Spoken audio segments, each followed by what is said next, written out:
Breaking right now, a double shooting in Newport News. Tonight, the victims just 10 and 16 years old. Let's go right to 13 News Now reporter Robert Boyd, who is live on the scene. Robert.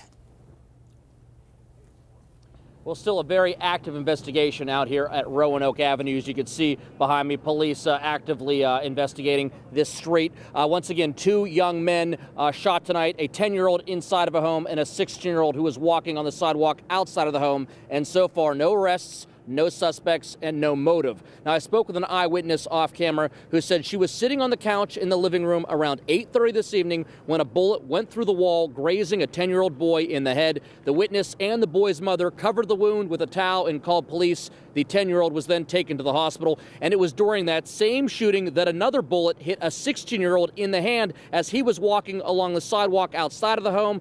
Police say for some unknown reason, the teen left the scene and ended up about 7 minutes away on Ridley Circle, and that is where he called 911, and he was also taken to the hospital. Fortunately, both of these injuries to these young men are considered non-life-threatening. Right now, we're going to bring in Sergeant Randall Bailey, with the Newport News Police Department. First of all, tell us any idea what the motive of this could have been. It seems like these were two young men just doing their own thing, minding their own business. That's correct. Unfortunately, we don't have a motive at this time. Like you stated earlier, the 10-year-old victim was inside of the residence when he was struck, and the 16-year-old victim was walking down the street. Tell us, seems like almost a weekly occurrence now in Newport News where young kids are getting shot. Tell us, so what's the explanation for this? No real explanation. I mean, it's a tragedy anytime that someone is shot, in our city. Unfortunately, we're asking for the public's help to assist us in these investigations. And if anyone out there knows anything about tonight's shooting, they should call Newport News Police. Yes, sir, Newport News Police, or they can call the crime line at 1-888-LOCK-YOU-UP. Thank you very much, Sergeant Bailey. And at least a little bit of good news here. Both these young men who were shot tonight are expected to be okay, non-life-threatening injuries. Live in Newport News, Robert Boyd, 13 News Now. Roads flooded out quickly as a massive system moved over us. You can see Shore Drive in Virginia Beach underwater. Then in Newport News, water gushed into several cars on Warwick Boulevard, shutting down the road.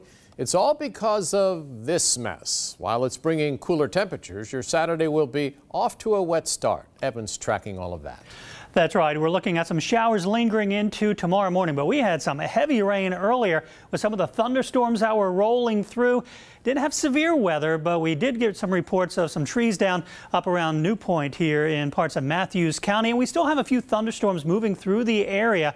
Most of the big activity has started to wind down, but we still have some heavier rain right along the state line here in southern Suffolk, northern Gates County. This storm has really sat in the same place for about the past hour, sort of raining itself out. You can see some of the lightning around Franklin Junction. We'll get in a little bit closer along Highway 13. So from Somerton around Mineral Spring Road through Franklin Junction, Nerniesville over towards Saunders, picking up some of that heavier rain again. This one really just has to rain itself out.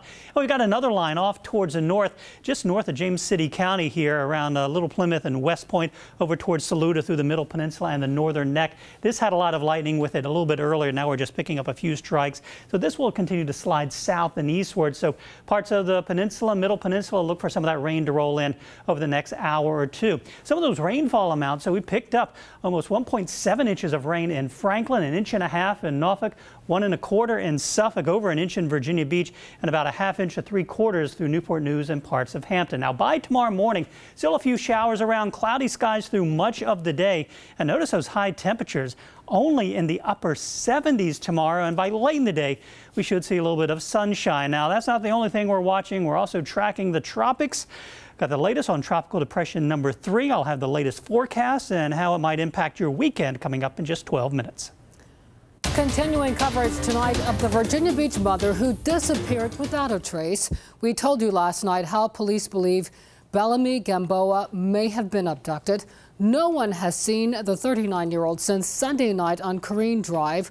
Her car was found Tuesday morning about 10 minutes away near Lake Edward. Investigators were out there for hours today searching for any sign of the mother of 4.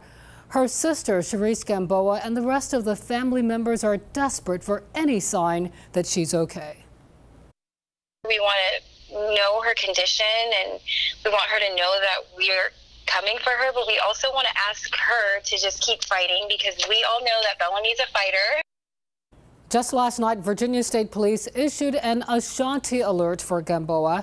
That paired with the search efforts on the ground and in the air, the family hopes she will come home safe. Until then, Therese says they will not give up. We are told the entire family will be passing out flyers tomorrow morning.